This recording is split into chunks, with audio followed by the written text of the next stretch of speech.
The Team Never Quit podcast is sponsored by Navy Federal Credit Union. At Navy Federal Credit Union, every day is Veterans Day. Learn more at NavyFederal.org/veterans.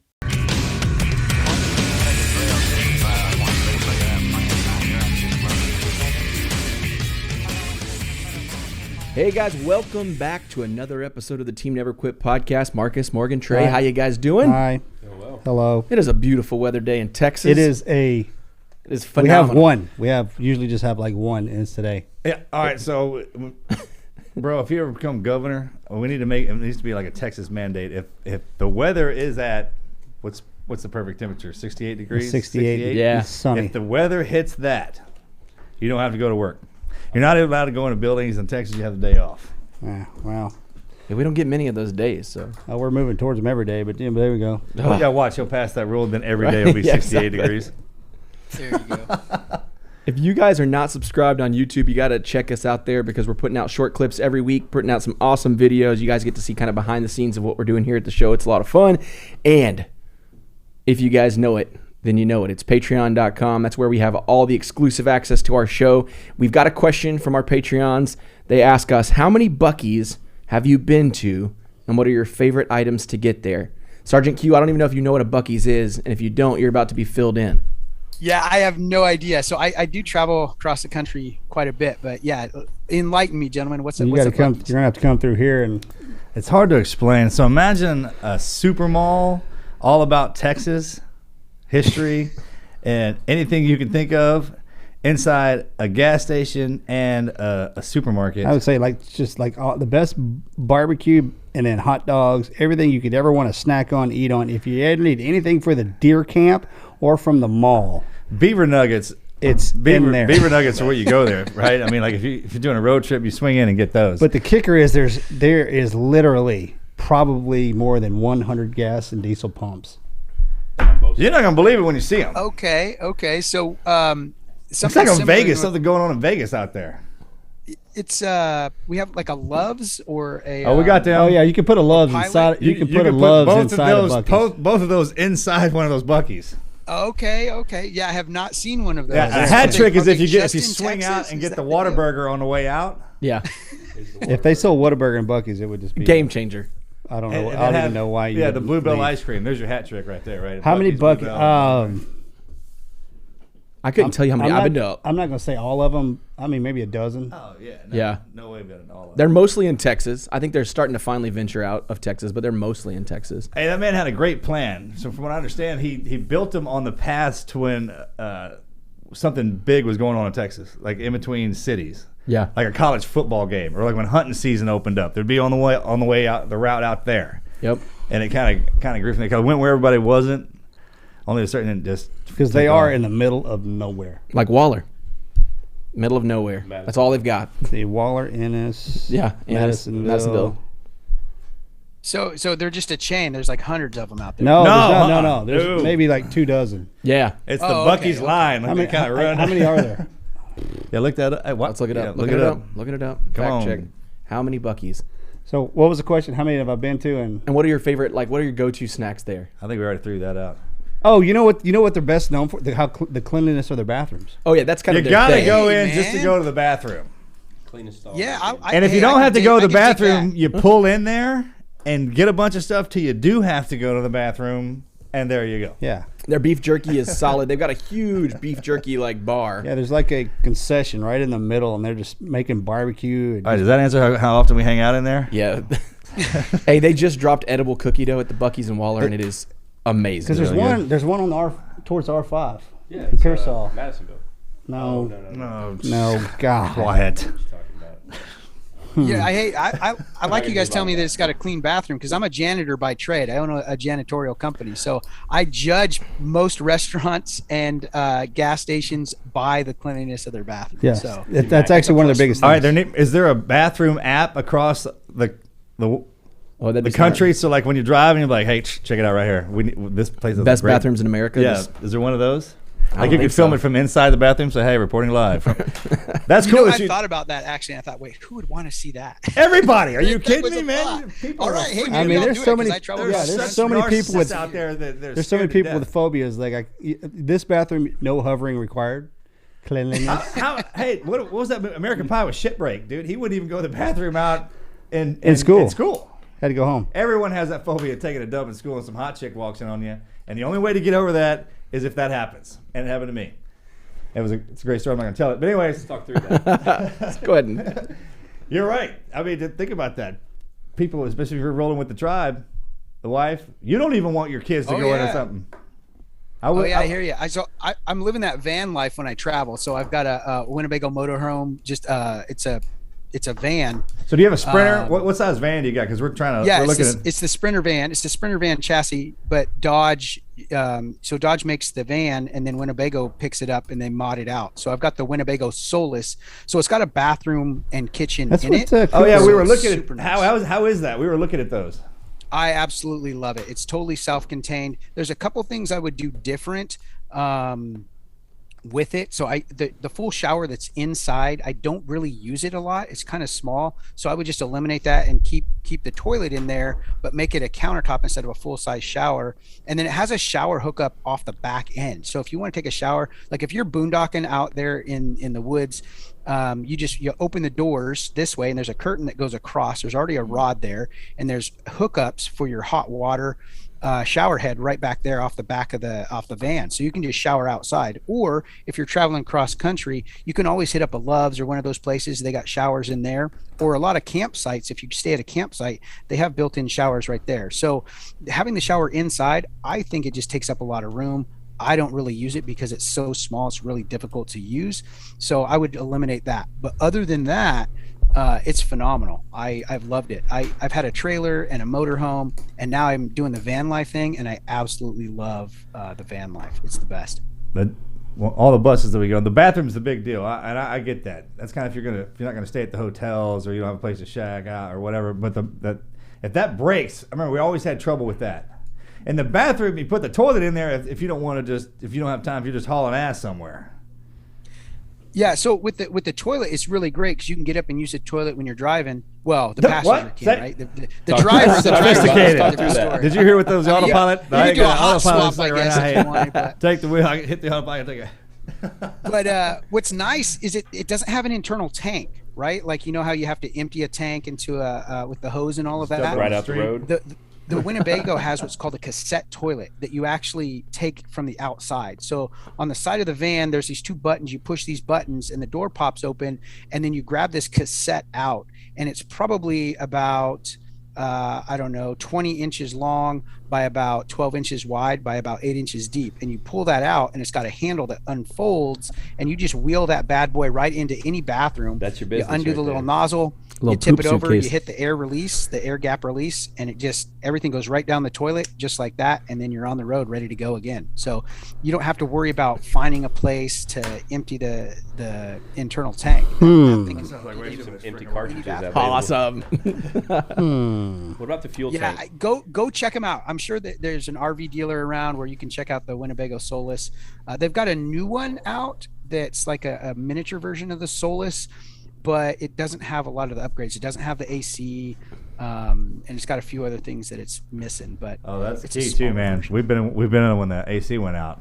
We stopped into Walmart and bought Every time. Yeah, matter of fact, it's every time. Bought the miniature AC unit. Every time. So you can plug in. Yep. Fans. And wall fans.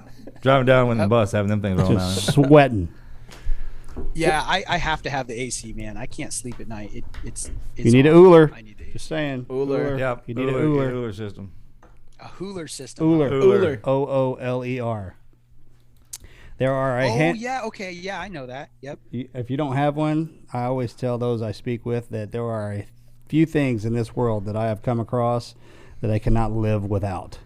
I look forward to That it. is now one of them. It is. When you're talking about air conditioning, this might be the wheel's a good one. Yoga pants, Wheels that's a are great good. one. Yeah. Sliced bread worked out for everybody. That's a good association. The Uller is just as important as the wheel. Yeah. Very good. So have you guys done van life? Have any of you guys has done that? Traveled in military. Like done van life? Yeah. Well, we're married with kids now. They're not really Some down boys for that. trips, but that's about it. Yeah, we have an annual trip we do. Yeah. I mean, I wouldn't call it living like you're living, but I did the RV life for 2 years. nobody's talking Okay. to you. Sorry, but I did it, okay? How was it? It was fun in the beginning.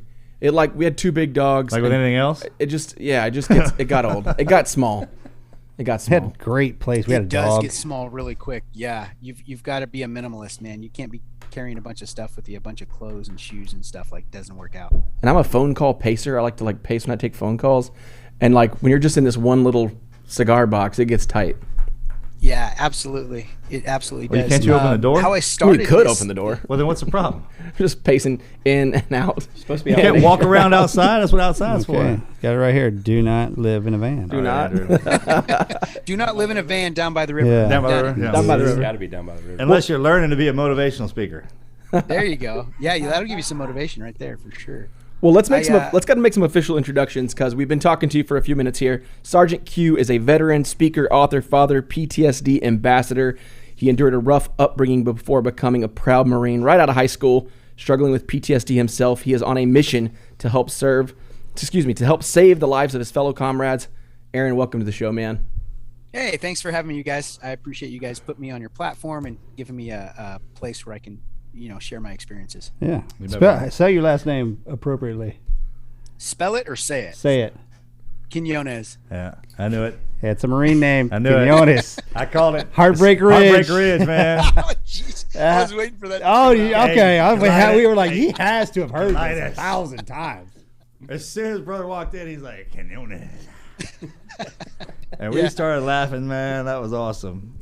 That's great. Yeah, and so it's funny because nobody could say that in the Marine Corps, right? So it just became, Q, Lance Corporal Q, Corporal Q, and then Sergeant Q. And then I pretty much forgot about that whole name until I started getting back into working with veterans and doing suicide prevention, and I started working with a lot of my guys, and that's what they knew me as, was Sergeant Q. And so then all the civilians are like, what is this? I'm like, oh, that's what I was in the Marine Corps, and explain it to them, and then it just kind of stuck. And so now it's just kind of its own brand, which is kind of weird, but Own it. that's how that whole thing Yeah. started. Gunny Highway could say it. Yeah. Well, we had a Q, couple of them, right? Quattromani, Yeah, Guatemala. which was a Q. We just went with Q. Wow. Yeah, that's just the easiest way to go. My son started playing basketball a couple weeks back on a tournament kind of deal, and one of his teammates, I called him Q. His name was Quentin, I think. It's appropriate. Yeah. Coolest kid. All right. Sorry, digress. Yeah, that's what we do now. I mean, it's crazy how, and I was talking earlier to somebody, man, the path that we started out on, because when we were born back in the day, man, they didn't even have all this. This didn't even exist. It's like, Right. hey, if you told your parents that you were going to be a podcaster and an influencer, they'd have been influencing with what? What's on? It's crazy. You're gonna be the bad influence. I know that's kind of where we're going with that. I was like, what kind of influence? I was like, well, they couldn't even believe what happens when we all get reconnected. Right. So let's back this up, man. How did you, before we get into everything that you're doing now, man, the experience is kind of Get like background. Your family, your daddy Marine. No, so actually, I grew up on a hippie commune out in Northern California. Man. Well, you Talk about that. You love our mother. Yep. We did the same So- thing. we're half breeds in that end of that cult too. Yeah, so I grew up in this place called Mad River, California, and it's in the middle of nowhere. So it's between Redding and Eureka on this little mountain road called Highway 36. It's a small little logging town out there. So all you got is a bunch of rednecks and hippies that live out there, and the rednecks are loggers and the hippies are pot farmers. And so Probably that's have a what I blast grew up. out there. My family were pot farmers growing up, and so I've watched that industry go from the Wild West to Main Street. So when I grew up, they had a special police force that was specifically for tracking down and eliminating pot farmers, which was called CAMP, California Agricultural Marijuana Patrol. And so they would fly in every August with these spotter planes, and they would look down with this infrared, because the THC inside the marijuana glows brighter than the other foliage around it. It holds more heat. So they would look for these patches, and they would mark them, and then they'd bring over the sheriff's department, and these guys would fast rope down, and they would cut the weed and throw it in this big net and haul it off. And they never got all of it, and so because they were really good at hiding it out there. And so I remember I'd come home, in August, or not in August, but in October, from school, and everybody would be just sitting around trimming buds. I wasn't doing homework. I was trimming buds, and that was just our way of life. And growing up as a kid, you just don't know any different, right? Like that's just what you're doing. And you're told to not to hate the police, but to just stay away from them, right? Because, you know, they could take your family to jail and all of that stuff. And everybody I knew growing up was involved in the drug trade. So everybody would grow all these pounds of marijuana, and then these gangsters from LA would come up and buy the whole set, you know, from everybody and take it back down to LA and sell it. So you guys know anything about marijuana? Humboldt County is in what they call the Emerald Triangles, where all the really good marijuana came from. And they're the ones who really started the industry going mainstream with medical marijuana, and then eventually, you know, what we see on Main Street now legalized. And so I grew up watching that industry go all the way through.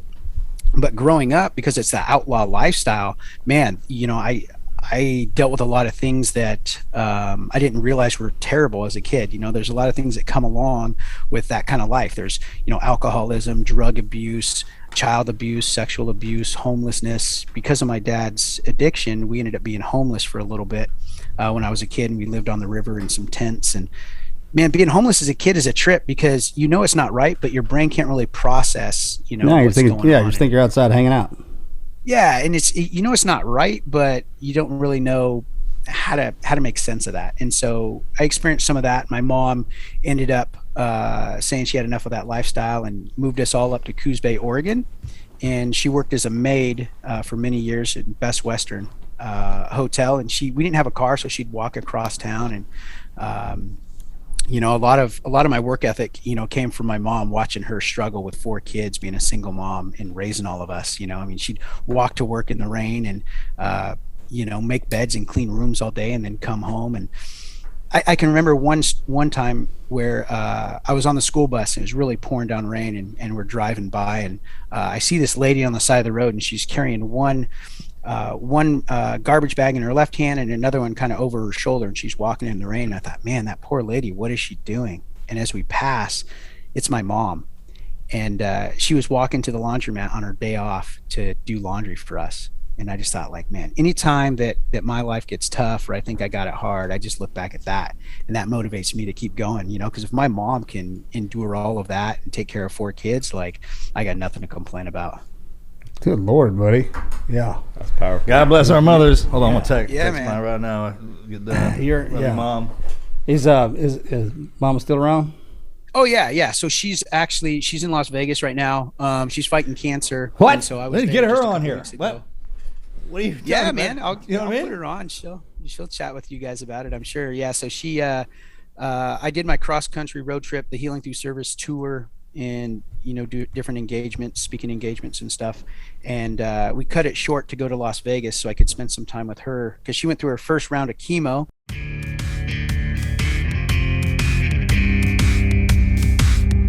Let's take a second to thank our friends over at Vital Farms. Have you ever been curious about where your eggs come from, or what life is really like for the hens that are making them? Well, Vital Farms believes in doing right by the animals, the land, and the farmers running the farms. And by doing right by the animals, land, and farmers, they're doing right by people like you and me who get to enjoy the final product. And I love eggs. I like a fried egg sandwich. I like an egg salad sandwich. I like eggs and bacon. Vital Farms has some honest-to-goodness news to share about the way they do things. They work directly with small, family-run farms in the pasture belt to ensure the hens have outdoor access year-round. These humanely raised hens spend their days doing things that hens love to do, pecking around on 108 square feet of sunny space per hen. That is 90 times more space than a cage-free hen. So if you want to know that your hen is living its best life, you're going to know that Vital Farms is taking care of them, because the pastures that they're on are free of pesticides, and they're rotated in order to do right by the land, because helping the land helps the hens live happier lives, which helps bring you high-quality eggs. If you guys want some of the tastiest eggs on the planet, then you can grab some Vital Farms eggs the next time you're at the grocery store and feel good about the food you're getting. Visit vitalfarms.com to learn more. Vital Farms, where honest food is raised.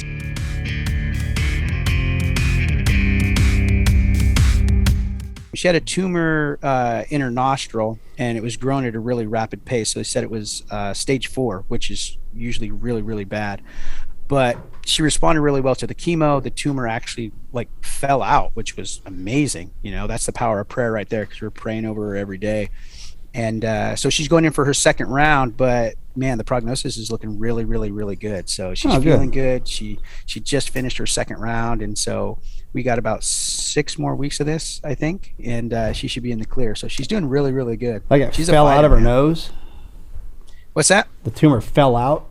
Fell out. Yeah, of her so nose? the tumor was growing. So she was having trouble breathing. So she went to the doctor to see what was going on. They thought there was a polyp in her nose, like, you know, some inflammation. And they did a little biopsy and said it was cancerous. Well, when they did the biopsy, that like pissed it off. And so it began to grow at a rapid pace. And the tumor that was in her nose actually started growing out of her nose.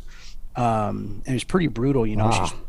And so she was pretty scared, and you know, we were all pretty shocked, like, wow, this came on super quick. And so they rushed her in to start you know, chemo, and they want to do radiation as well, but radiation takes a little bit longer to set that process up. And they're like, well, we want to do both because we really want to kick this thing in the pants because it's growing so rapidly.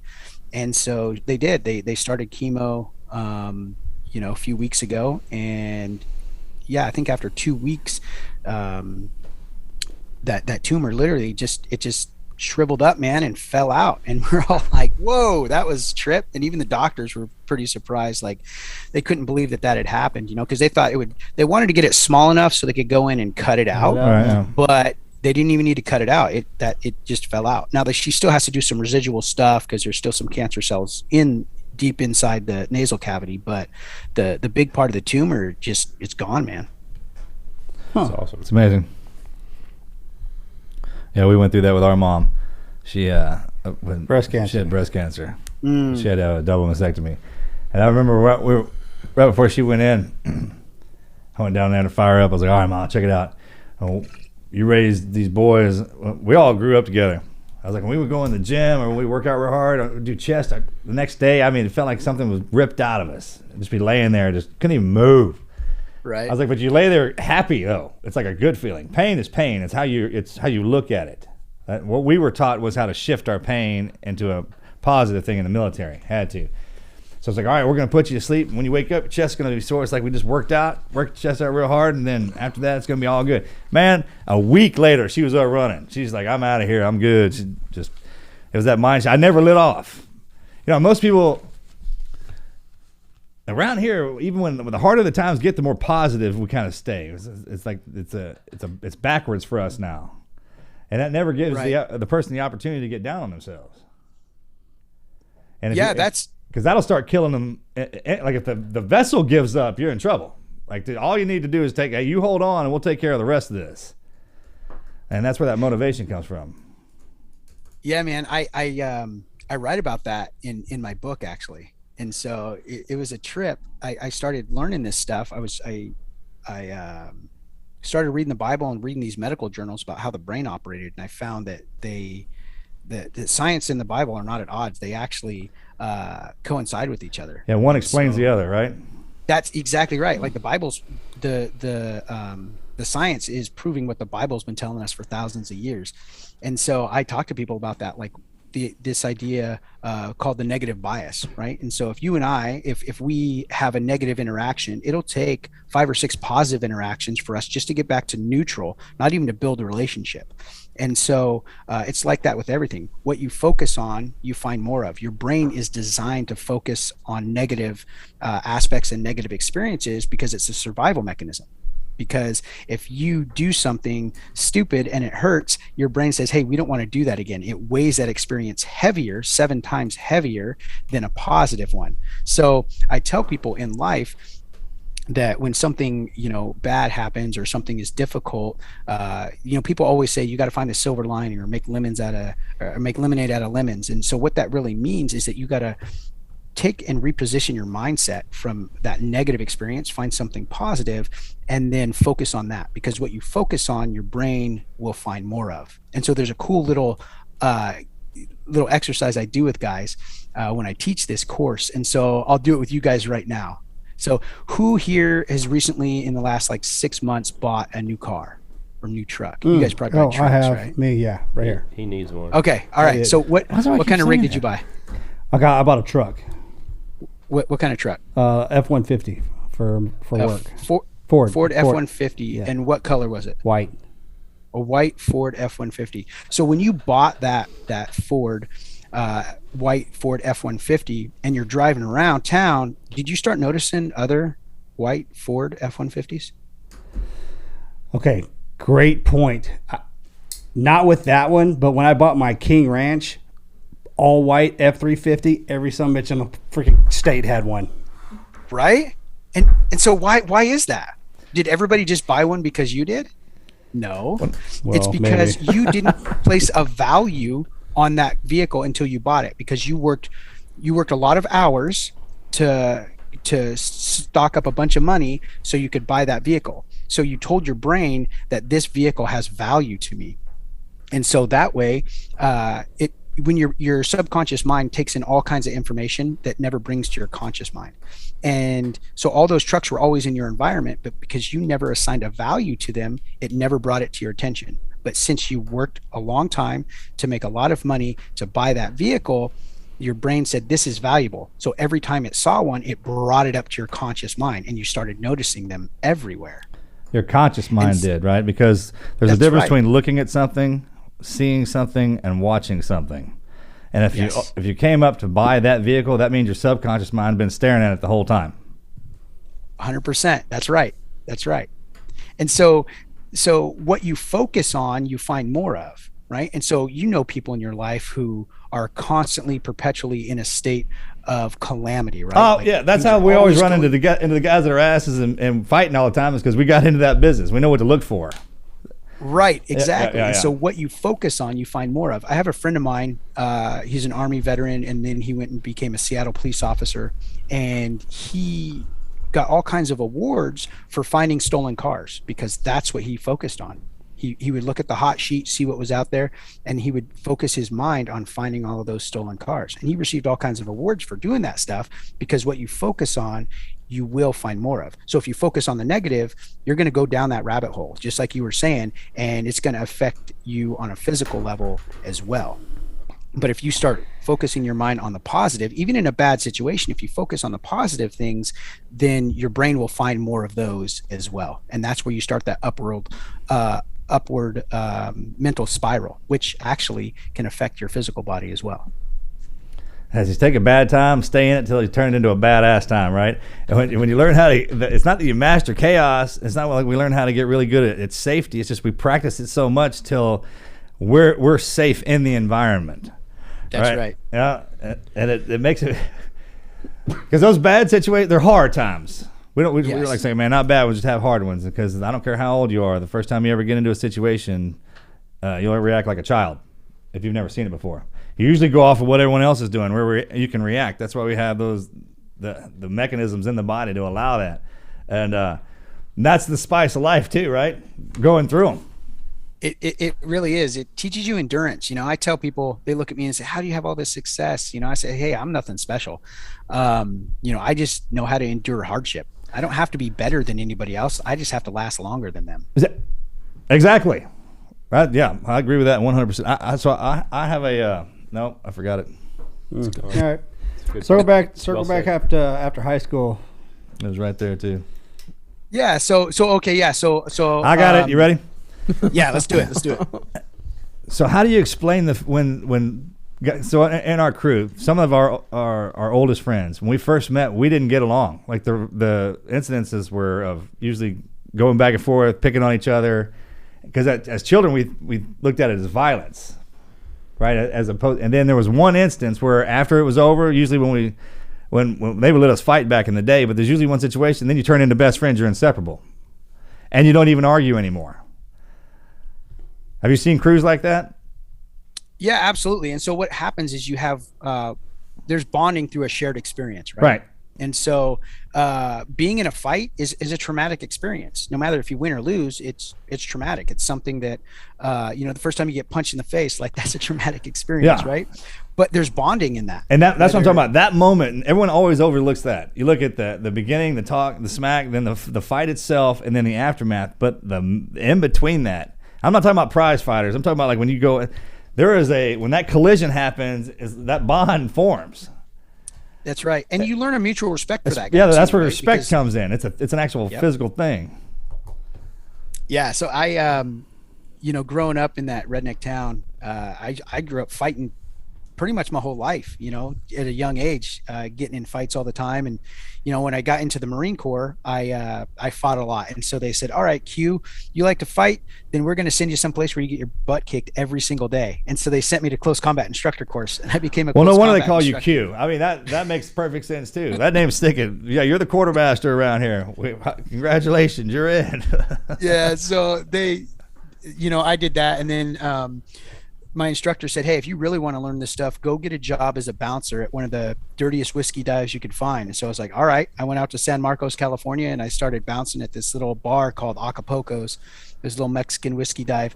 Back then, you could get on Mondays, was Margarita Monday, you could get a margarita for $1.50 or a pitcher of margaritas for $7. Nice.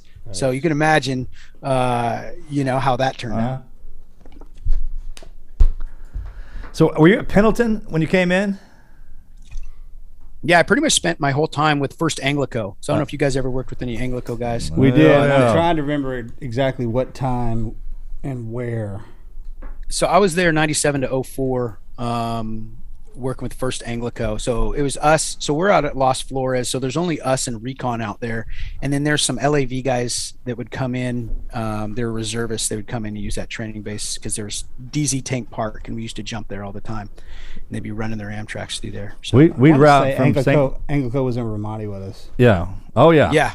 Yep. 100%. Back in the day, in the beginning, when you're talking about like 04, 02, all that stuff, we were still trying to figure out who we were. Yeah. Yeah, I was always marveled at how the Vietnam guys and the World War II guys, well, I was like, in September of this month and this year, I was in this town, and I was like, how do you remember all that? How do you remember that? I even did the map studies, and I couldn't remember half the places that we went. But when you get out and you start routing around your buddies and you run like into Marines, and all you have to do is drop your dates. When you drop your dates and where you were, then people are like, oh, all right, speak to me. Because we know what that was like. Everyone in the military knew and knows where the hot spots were at the certain times because we were all fighting to get in there. So when you talk to the guys, they're the ones that remind you. Your buddy's like, oh man, no, we weren't there. We were over here. And I was like, oh yeah, that's right, because I forgot about this part. It's strange how your brain will data dump some of that stuff. It's weird, but as soon as somebody starts talking about it, then it like kicks it back up. Sure, it's a defense you just mechanism. data dump it. Is that what it is? It's a defense mechanism where you encode it. It's almost as powerful like smell. Encoding and repressing are two different things, but that's where it is. Everything you've ever seen done, all the survive says, everything you've ever looked at is in there. So there's a black box in here? Yep. It's a thing.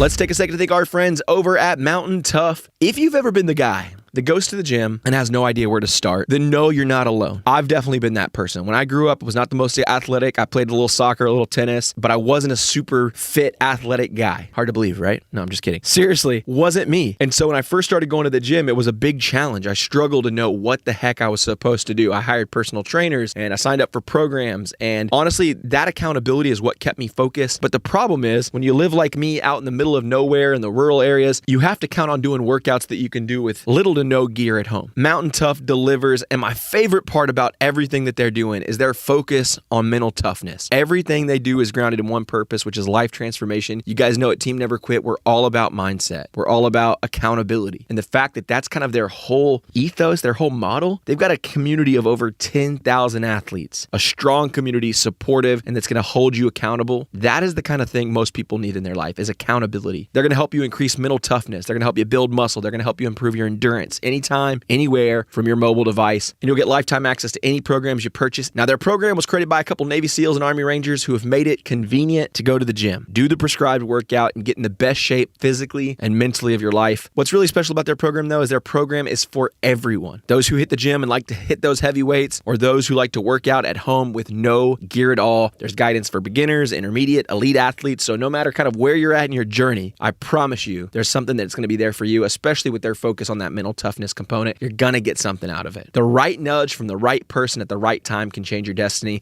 For me, that's exactly what it was. There's some guys in my office who've been holding me accountable. There's some guys in my office telling me, hey bro, we're hitting the gym. We're doing this thing this week. We're doing that thing. Whenever you hear those people around you say that, when you're supported by that community, you start to do the same thing. You don't want to let your brothers down. And regardless of your age or circumstances, I want to be the guy that is nudging you today to start. I know the Mountain Tough programs and the Mountain Tough community is going to enable you to become the best version of yourself. If you've been thinking about getting in shape, if you've been thinking about taking it up a notch, if you've been thinking about being an even stronger athlete than you already are, then Mountain Tough is the right thing for you. They're offering all of our Team Never Quit listeners 20% off all of their online training programs and even their apparel. All you have to use is our code TNQ. Again, that is 20% off site-wide with our code TNQ at mtntough.com. That's mountaintough.com, mtntough.com. You guys should certainly check it out.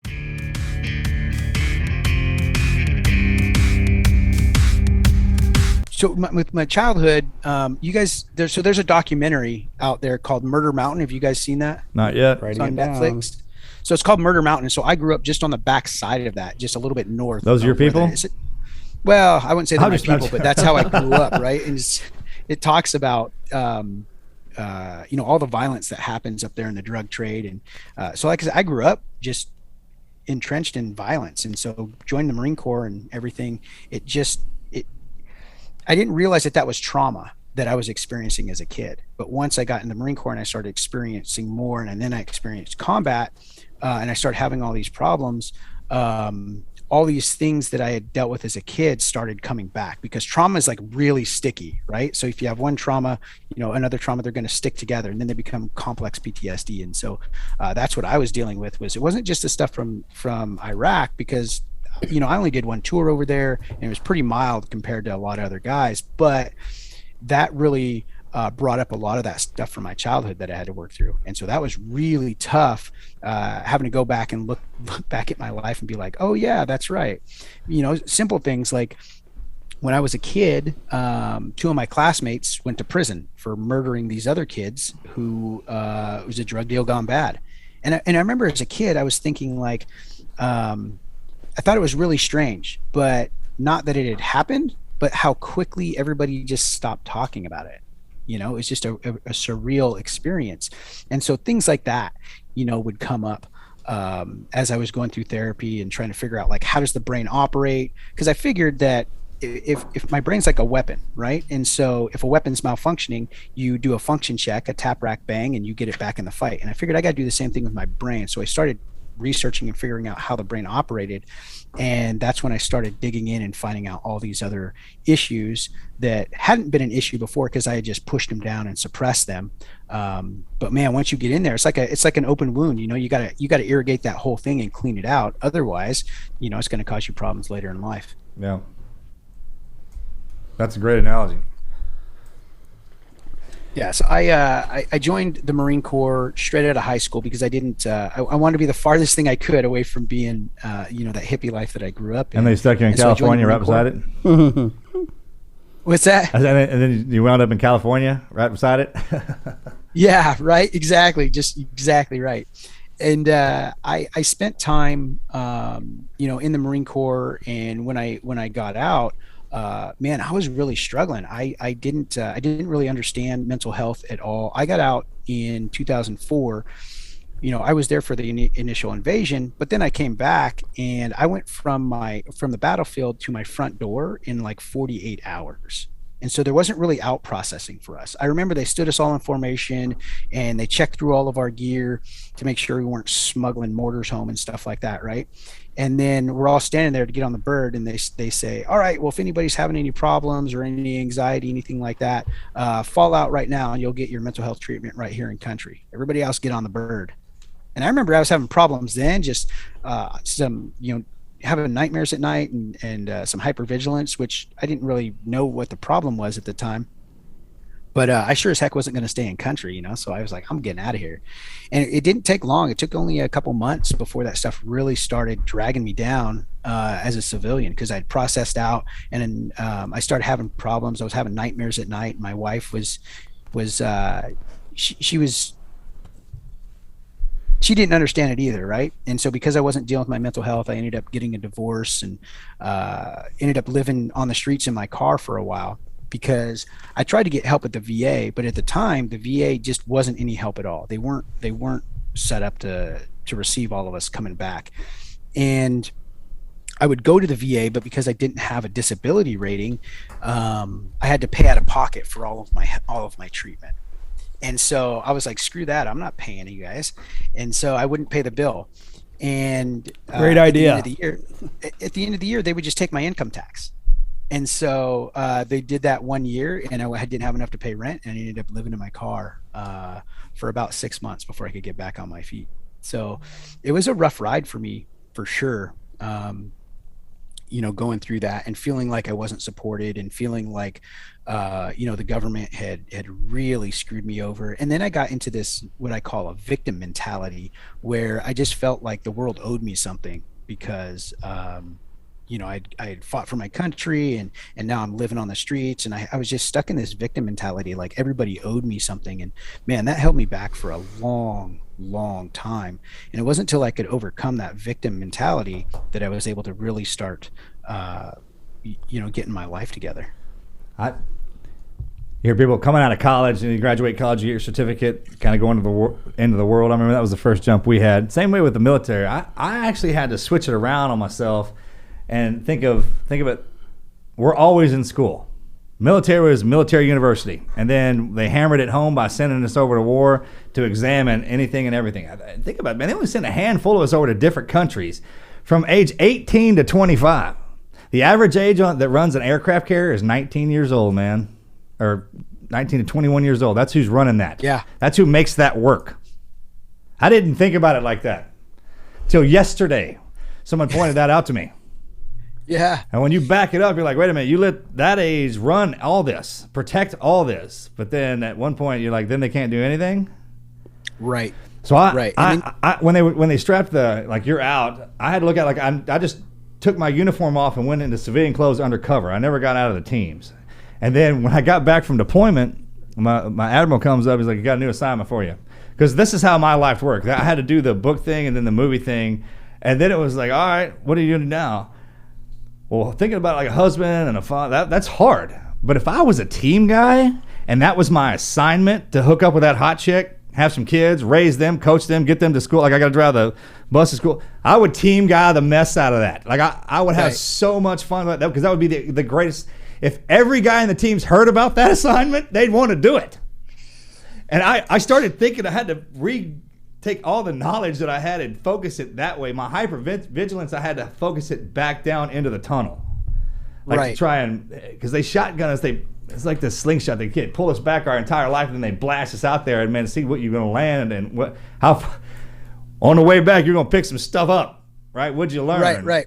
And we joke about like PTSD is, pharmaceutical training, standby for dosage, or pissed off, tired, and looking for something to do. Because once I started focusing all my attention, and the biggest thing, and I tell my wife still this, I was like, man, you got to tell me what to do. I don't know why that is. I can't get around it. And first of all, I'm not going to quit anything. So if you start me on something, don't say, well, you got to quit, because as soon as I hear that, I'll shut it down, right? We just got to move to something else. Right. Once we got that battle rhythm going, that ebb and flow kind of deal, it worked out. It works out famously.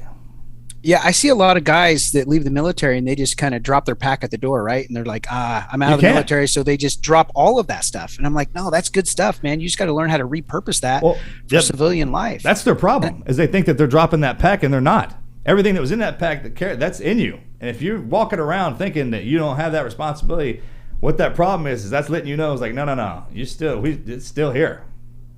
So it's that mindset again.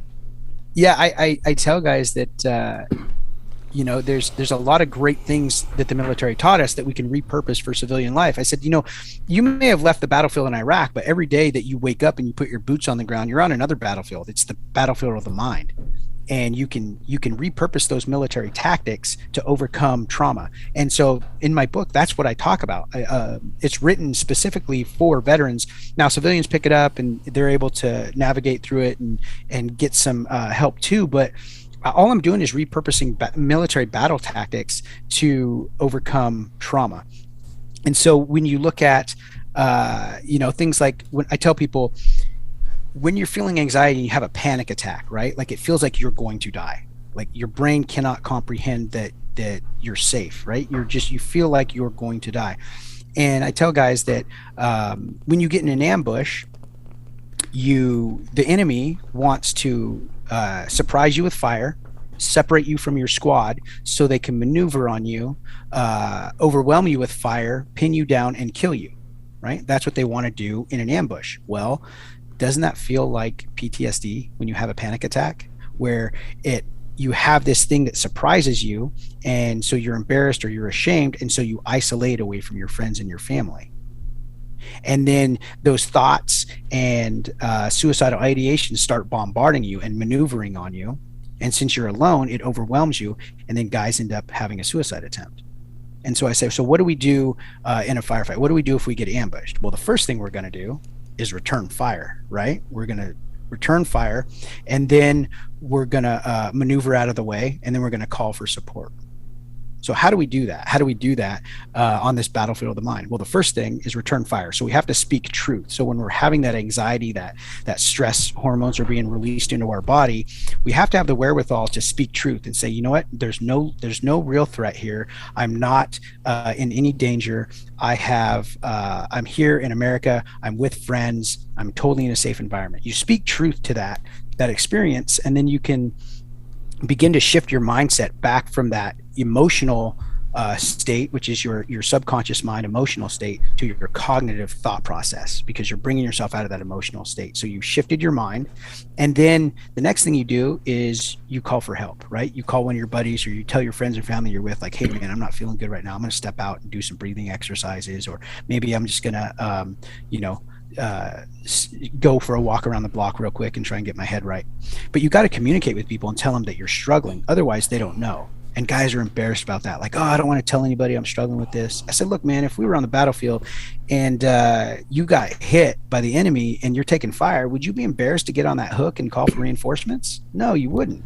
So why would you be embarrassed now? Yeah, we always looked at it like we're like, hey, we're in a good time. Call your buddies and get them here. Right. Like, what do you mean calling? What do you mean you're upset about calling your friends and telling them that you're in something? Either way, they would be mad either way. Right. Like I said, because look, if I was struggling with something and I called you for help, would you be mad at me? And they're like, no, I wouldn't. I said, okay, well, that bridge runs both ways, brother. Yeah, you got to call me, I got to call you. And so I reintroduced these military concepts to guys that they're valuable. And so one of them is the squad. When guys leave the military, a lot of times they leave their squad, right? They're not with their friends that they were with. They're not with their crew, their squad, their teammates. They're on their own out there in the civilian world. And a lot of guys try and stay as far away from other veterans and military stuff as they can because it touches that little bit of trauma. They just try and bury it and walk away. But having that team, having that squad is the most valuable thing they can have. The Department of the Army did a 40-year-long study to determine why the military was so formidable on the battlefield. And they narrowed it down to one single element, which is the squad. Because we fight in squads, those small units were more effective because every member of the squad values the squad over themselves. And therefore, they will fight harder and longer to stay alive because they don't want to let the squad down. And so we have to reintroduce that back into the veteran's life as being a valuable component for success in this civilian life on this new battlefield, the battlefield of the mind. Well, yeah, I get it's the one thing they train us. I mean, there is no, and they don't even tell us this. I mean, if it would have been worded like, okay, as you're going along, this is complete training for when you get out. Right. I think us wartime guys are a little different. Because our enemy didn't have a face, and then there wasn't any set rules or standards. Like it was almost like we were training to fight a ghost, and deal with ghosts our entire life. When you get out, oh by the way, you're gonna have to deal with some ghosts, stuff you can't see. Even if they would have framed it to me like, I was like, all right, cool. Back then, when we didn't get into it, I was like, man, whatever they were shelving, I was smelling it and picking it up. I was like, all right, let's do this. And then you get around everyone else, and then you start to see it, you believe it, and then your friends around you, they confirm it. And then when we get out, this was the hardest part, is when they separated me from all of them. I didn't like that too much at all. So I had to get in my head and go to like the James Brown, I love you, brother. Father soul, man. I was jamming to him earlier on the tractor. Sorry, Freudian slip. Whereas like you're an independent operator, and you got to focus on the job, not what's a matter with the job. That comes with it. I mean, the stress. Right. I tell guys that you didn't fight the war alone, so don't fight PTSD alone either. Yeah. You need a team around you that can help you. Friends and family, and sometimes you're going to need help, and sometimes you're going to be the one helping the other guy. That's how this thing works. We do all our communicating when we're not even talking to said individual. Like you and I could be having a conversation, somebody else picking that stuff up, and it'll be helping them. That's another reason, because everyone and the jokes that fly about it are really what help. I mean, our humor is what opens everything up. I mean, shit. I talk about these 3 mental health camps, right? And so as I'm working with veterans and I'm helping guys and I'm helping myself, I came up with this concept of these 3 mental health camps that I find most people find themselves in. And on the far left side, I call it the victim mentality. And I talked to you guys a little bit about that, right? That I lived there for a long time, that I just thought I was a victim of my circumstance and that nothing was ever my fault, right? Like I got fired from my job because I knew the job better than my boss, right? Not because I was a complete jerk. And so I took no personal responsibility for my life at all. And that was the victim mentality. And then on the far right side, you have what I call the denier camp, where there are people who think that, if they're, people with PTSD are just weak or they're broken or they just need to get over it or they just need to figure it out. And I hear sometimes from, the faith-based community where if you just prayed more, maybe you would, be able to get through that. And these are people who don't understand, mental health. They deny that it's a real medical issue, and it really is a detriment to the whole conversation. But those are both minority camps on the left and the right. The majority of people I find are in what I call the silent majority. Those are guys and gals who have struggled with mental health, but they're too afraid to say anything. Let's take a second to thank our friends and supporters over at 10,000. I have been doing some new workouts lately, some kickboxing, some rucking, some boxing, just a little bit of everything. Kind of switching it up. I'm trying to just kind of get back into a place where I feel comfortable in my own skin and feel strong, kind of just shifting my mindset, all of that. And I'm telling you guys, I'm throwing some workouts at these shorts that in the past, my old workout shorts could not have swung it. I promise you I would have had a rip in the crotch. I don't know if I'm allowed to say that, but I'm telling you guys, I'm kicking higher than I've ever kicked. I'm doing squats like nobody's business. And the tactical shorts, the 7-inch tactical shorts from 10,000 are the ultimate combination of durability, mobility, and versatility. I can move around. They're flexible. I've got a backpack that I'm rucking with. It's kind of beating the waistband up and it can handle it. The reason why these shorts are so badass is because they were developed and tested with over 50 special ops members who put it to the test by rucking, swimming, lifting, just all around beating it up, producing the holy grail of tough workout shorts. Probably going to throw way more at it than we ever will. And they worked with individuals from special ops teams across all branches of the military. And I really mean that, all branches of the military. If you're looking for a pair of shorts that are going to be able to handle anything you throw at it, it's got an ultralight ripstop fabric. It's got a tough as nails waistband, permanent anti-odor treatment, a no bounce pocket. That's been awesome. The kickboxing, I'm throwing my legs around. I'm doing a lot of moving. My phone stays locked to my side. I love that. And an incredible stretch fabric, which offers the maximum range of motion. That has been what has made my workouts so easy to do. Well, I say easy. There are no easy workouts, okay? But the shorts can definitely handle what I'm throwing at them. 10,000 makes the highest quality, best fitting, most comfortable training shorts I've ever worn, hands down. From rucking to Olympic lifting to obstacle course training, the tactical shorts not only are going to stand up to the challenge, they're going to help you perform. You're never going to have to worry about the sandbag destroying your waistband. You're never going to have to worry about your phone popping out of your open hip pockets. And because 10,000 is a direct-to-consumer company, there are no middlemen, so you can get premium fabrics, trims, and techniques that other brands just cannot afford to give you. They've got over 9,500 5-star reviews. They offer free shipping and returns and a lifetime guarantee. Good luck finding that anywhere else. 10,000 is going to hook you guys up with 15% off your purchase. So if you're looking for some great workout shorts or some athletic wear that I know is going to handle it all, then go to 10,000.cc. Enter our code TNQ, get your 15% off that purchase. That is 10,000.cc. Enter our code TNQ. Check it out.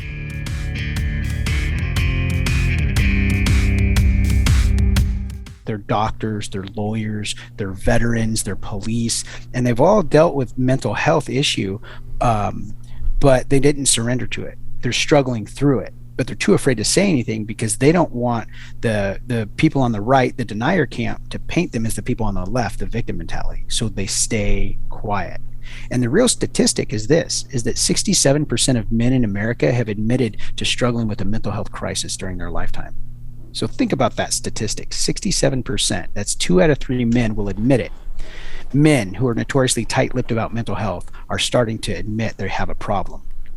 And so imagine how many didn't admit it, right? If 2 out of 3 are admitting it, imagine how many are struggling. Yeah, so basically, that's all of us. So if all of us have a problem, and we know that now, then it shouldn't be a problem. That's right. And so the only way for us to change the conversation is for the silent majority to stand up and have these conversations, you know, like we're all having right now, where we're talking about mental health, where we struggle with these issues, but we don't surrender to them. You know, we continue to press forward. We continue to work. We're pastors, we're dads, we're firefighters, we're moms, we're still successful people, but we struggle with mental health from time to time. And if we can step forward and say, hey, I struggle, it changes the conversation for everybody. So when I can stand up and say, hey man, I struggle with depression and anxiety, they look at me like, well, how do you struggle? Why do you struggle with that? That doesn't make any sense. I mean, you own a successful business, you have an award-winning nonprofit, you travel all over the world, you do speaking engagements, you wrote a book. Like, how do you have mental health issues? I'm like, I do. It changes their idea of what mental health looks like. So for the people in the denier camp, it changes what they think mental health is. It's not the person who's broken, who can't do anything, when they see somebody like me who's still out there surviving and striving. All right, so you flip it like this then. It's like, all right, everyone who's successful, we're the ones with mental issues. And we're working through life to figure out what they are. And by doing that, we've built an empire.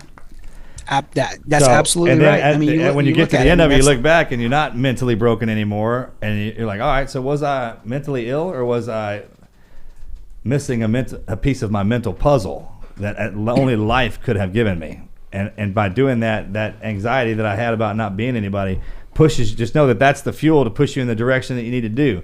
And by building your one brick at a time. It's like, man, I don't have any idea what I do, but I know I'm gonna do this moment. It doesn't make any sense, and just keep building it and building it and building it, and then those things go away. There's stuff you don't need, it goes away, and it kind of you flip it back around on itself. It's like, yeah, I had to start off kind of rough because we come in learn how to live while we're dying. That's a real thing, plain and simple, right? You gotta learn how to do that. When we can have these conversations about mental health, you know, it challenges what people think, right? And so it also gives hope to the people who are stuck in that victim mentality that they can have success too, and they can do better and be better. But the most important thing it does is it empowers the people who are in the silent majority to stand up and not be afraid to admit that they struggle too. And the more of us that can come forward, the more solutions we can find. I would love to see, you know, mental health curriculum in grade school, in high school, in college, where they're teaching people skills on how to overcome these things, because it's something we're all going to deal with at some point. So we better start learning how to figure this thing out. Humility. Gotta have it. That's a big part of it. Admitting like, hey man, I'm not as tough as I thought I was today. I'm struggling, you know, and I need a little bit of extra support.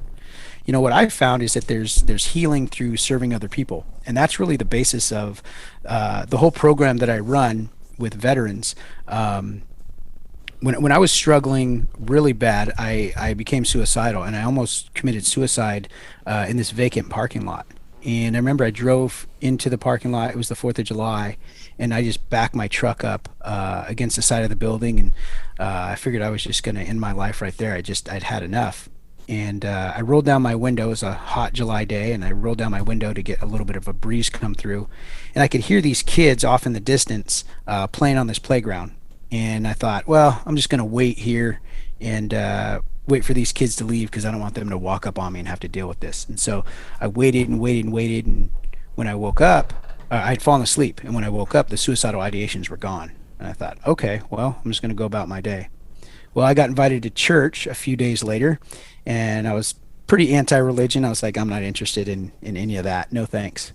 But I remember I woke up that Sunday, a little hungover, and there's that address sitting there, and I thought, all right, I'm going to go check out this church thing. What the heck? And I went to the address, and I drove into that very same parking lot that I'd almost Come ended my on. life in. What's up?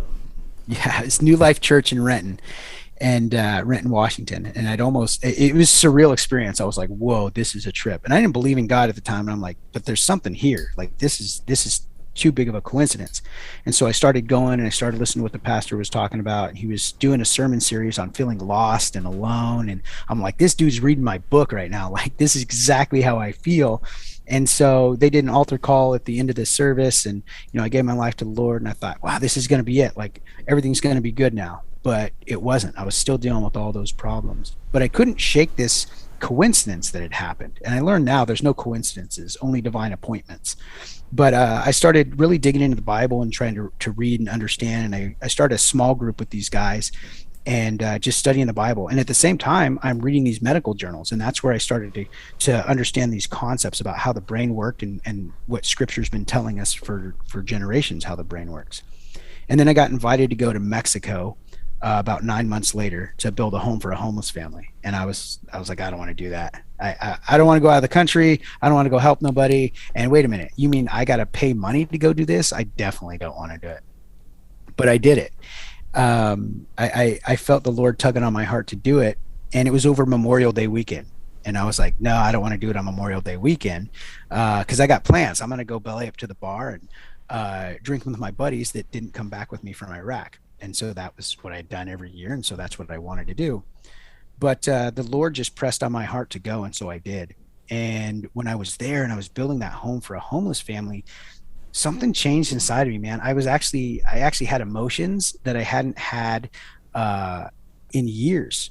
I just felt really dead inside, really numb to everything. And I started having these emotions. And I was like, well, I don't know what this is, but I need more of it.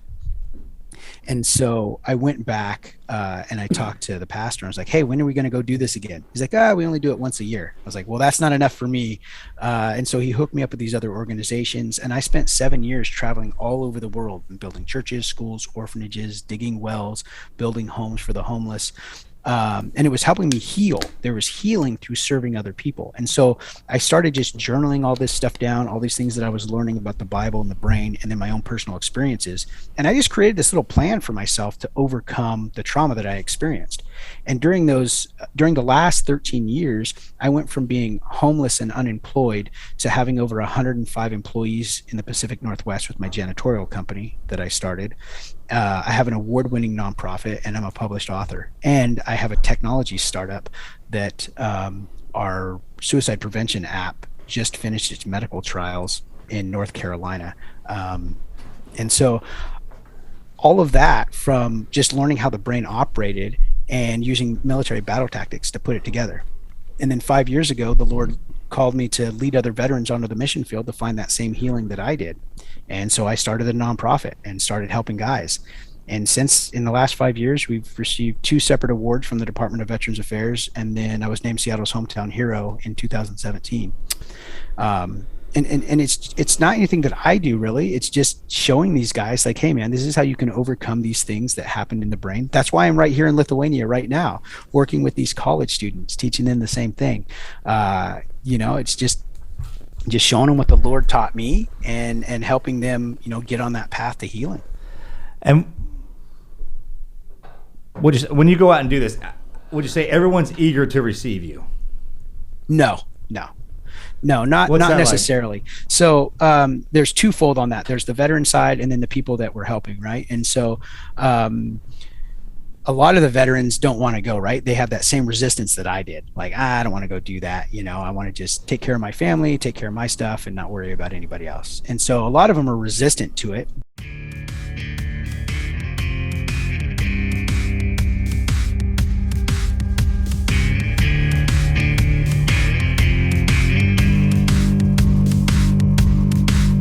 We are supported by Navy Federal Credit Union. Without their support, we would not be able to put together great episodes like this one every single week. We're super grateful for them. Since this week is Veterans Day, it's important that we talk about what companies do to say thank you in a meaningful way to veterans, especially in Veterans Day. I feel like every year when Veterans Day comes around, you see companies kind of putting out empty social media posts, don't offer value to veterans in a way that really shows their appreciation. It's not really as authentic as I think it should be. And Navy Federal Credit Union, they believe every day should be Veterans Day, and that is why they are thanking them every single day, and they do that with their acts of service, they do that with the services they offer and they provide. They offer resources like Best Careers After Service, Best Cities After Service. They offer veteran employment assistance partnerships with nonprofits like US Vets. They're a top VA Homelander. All of those things were designed to support the veterans after their service. While they're in service, they take care of them, they take care of their families. They offer personal finance counseling. They offer 24/7 member service, and they have a growing community of over 1.7 million veterans like you that want to work with a bank that understands what it takes to be a veteran, what that sacrifice is, what it means. We cannot thank Navy Federal Credit Union enough for supporting you veterans out there. You guys can learn more about all that Navy Federal has going on, how they support veterans. You can learn more at NavyFederal.org/veterans. Insured by NCUA, an equal housing lender. Let's get back to the show.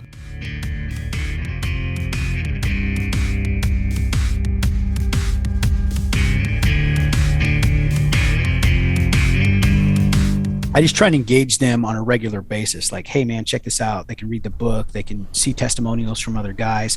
And I try and really get the guys who go through the program to bring their buddies, right? Because now there's somebody that they know and trust that they're going with. And sure, you can relate so that, too, right? that helps a lot.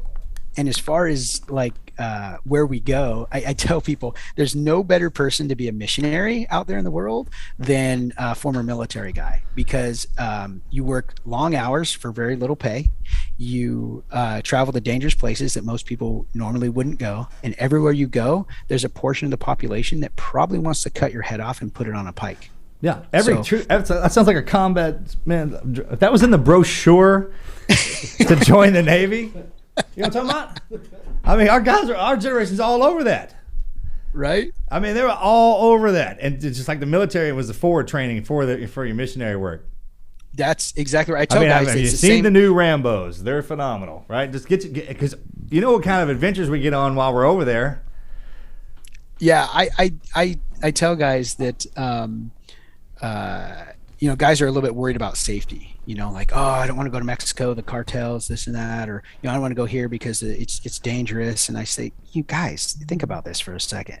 If some little gangbanger opens the van door because he wants to try and rob us of our wallets, he's literally opening a can of whoop ass. Right? You realize we're the most dangerous things running around down here. Yeah. And I don't know how that shift happens. I guess I forget that when you're walking around. Like, no, you're the ones that are supposed to engage. Right. And so then guys are like, oh yeah, that makes sense. Right. I'm like, yeah, you're 15 to 30 other guys that if something pops off, like it's going to be a really bad day for whoever, whoever thought they could get in the mix. But all the missions that I've done, I've never had any incidents whatsoever, mainly because we got our head on a swivel and we don't do stupid stuff. We don't stay out after dark. We make sure that where we're staying is secure. I make sure that I'm not operating in areas that I shouldn't be. I do all the everything we were trained to do. Yeah, exactly. I mean, that's what war did too. It teaches you what to look at, what to see, where to go, what not to go. I mean, there are areas down here that some people shouldn't walk into. I mean, that's right. It's dangerous. If you're not dangerous enough to be in there, don't go in there. That's the law of the jungle. Law of the jungle. And even if you think you can go in there, people will come in as curious, trying to figure you out. So know thyself, right? That's right. And so that's how I found my path of healing, is healing through service. And so one of the questions I had for you is, what was that like for your path? What is a couple of those key things that you could, tell me to help me on my journey? What are those things that helped you? You hear mind, body, and spirit all the time. Mind, body, and spirit. They're different. Completely, absolutely different. You agree with that? Absolutely. Yeah. Okay. When you come into this world, you start out as one of those three. You're either going to start the first part out having to be a body guy, or you're good with your mind, or your spirit drives you, and you can't teach them anything or can't get them to do anything. Like when I ask people, like, oh, all right, so you're a body guy. What gym do you go to? Why do you go to that gym? I like this routine. It does this for me. It has this kind of equipment. I'm like, okay. Why that martial art? Why that style? I was like, it fits me better. There's differences between us, right? This one kind of is more unique to me. Like, all right, check. Oh, your mind. Why do you read those books? Why do you listen to that music? Why do you go to that school? Well, it's this kind of resonated with me. This and the other. All right, spirit. Why do you go to that church? Why do you study this religion? It's like, it kind of calls to me a little bit better. So as you're going through life, man, what our journey is that the hard road is actually the one you want to take, the unbeaten one, because it's the most fun. With us, it's like an obstacle course. But you get to climb over stuff, and there's all kinds of lessons to be learned. And as you go through life, each one of those, as you work out the body, the mind, and spirit will get worked out as well, but not as hard as you're getting pressed on your body. And then that points in life, those switch. And that's sometimes you can feel an emptiness, sometimes you feel fulfillment, full. And at no point in time should you ever gauge your entire life off of one moment that's already transpired. That's not how it's supposed to work. And I tell people, even if you don't believe in the Lord, imagine that this is something that was created, that right now you're laying on a bench with a virtual reality goggle on. This is the game God of life. And everything you go through here, the feelings that you feel and everything is actually designed. Once you go through death, then those goggles come off, and everything you've ever been through, that's gone. You just have the lessons that you're learning. Right. And so when you get up, man, we go into the game. Like if we're blades, and as sharp as we are, everyone that we run into is a stone, and they'll sharpen you, polish you, dull you out, and life's the mill. And you can step out off the mill, and then when you put that steel back on, man, it's screaming, sparks are flying. Like, what are you doing to me, man? I'm like, I'm sharpening you. And then pull you off, get really hot, really cold, beat the mess out of you, and do it again. Until you get so sharp, and everybody that you run around with is so dang sharp, man, that you don't get dull. Right. And that's when you turn back around and become, you want to be the warrior in the garden. You can't have a gardener in the war. That probably wouldn't be good, right? It's the other way around. And then you spend the rest of that time passing back the lessons without having to go through the violence. That's what I learned. That. That and don't sweat the petty stuff and don't pet the sweaty stuff. You remember that? You'll be real good, man. You brought that one in. That's the best one I've ever heard. That was the best. Freaking best I've ever heard. That's awesome. All right, brother. So, hey, how can people, man, if we're looking for you, follow you, how can we? Yeah, so you can follow me on sergeantq.net. You can find all my social media there. You can find the book. It's Healing Through Service. And if you're interested in learning more about it, you can go to healingthroughservice.com. And so the book, what really helped me in the church was going through a small group study with a bunch of guys. So when I wrote the book, I designed it so that way you could go through it together with a group of friends as a small group study. So there's the book and a video series that goes with it. And you can find all of that at healingthroughservice.com. Later this fall, I'm going to start an online version with it. So I'll actually be instructing it if people want to sign up for that. It's a 6-week long course that I'll put guys through where you read a couple chapters of the book and then we discuss it. We watch a little video and then I assign these little tasks. And so I kind of just Mr. Miyagi guys through the whole process, right? I have them do this little task, do this little task, and then say, okay, these 3 things together, this is a tool you can use to overcome this specific trauma. And so I call it the Warrior's Guidebook to Overcoming Trauma, and there's 11 chapters, but really there's 12, because as you journal through the process, you write the last chapter of my book, which is the first chapter of your own book. Because when you're finished, you'll have your own guidebook to overcome the traumas that you've specifically dealt with in your life, whether they're from your childhood or from combat or from anything else that you've experienced. You can use these lessons in here to find healing. And so we have that available for people. And if you're a vet and you want to sign up with us, you can go to qmissions.org. So the letter Q and then missions.org. And you can sign up to go on one of these trips with us. And so I'd like to throw that invitation out to you guys too, to your squad here. If you guys are interested in going on one of these trips, we do it every Memorial Day, and I take a team down anywhere between 20 to 60 guys. We put 20 guys on a house, and we'll build a house in 2 days. So it's 4 days down there. It's 1 day of travel down, 2 days to build, and 1 day travel back. And we'll build the house in 2 days. We'll discuss the curriculum in the book. So we teach some hip pocket classes when we're down there. So everything's paid for. The only thing you got to do is get to San Diego. So whether you drive there or get your own airline ticket to get to San Diego to the airport, once you get there, everything else is covered. So we raise all the funds to take guys on this trip. Well, that's amazing, brother, man. Thank you again for coming out here and sharing all that. Give us your takeaway, one piece of never quit advice for our listeners. for me is the never quit. And I think about this a lot. You know, if I had been successful in my suicide attempt, I would have never been able to raise 2 great kids that are now missionaries, you know, for the Lord. I would have never been able to employ over 100 people in the Pacific Northwest, or start this award-winning nonprofit that helps veterans. I would have never created this technology that's literally saving lives right now today. And so we never know what tomorrow is going to hold. And so you just have to hold on until tomorrow, because you don't know what's right around that corner. So that's my advice to guys when you feel like, you know, this is the end and you've screwed your life up to where, you know, you can't come back from it. You know, look at me. And if I would have ended my life, you know, all those years ago, I would have never had all these great experiences. I would never be traveling the world or teaching other guys how to overcome trauma. So, you know, your story can empower other people to, you know, you can be the light that leads them out of the darkness and the pain that they're in. That's a good one. Yes, sir. Drop the mic. All right, brother. All right, brother. Appreciate you. Thanks, man.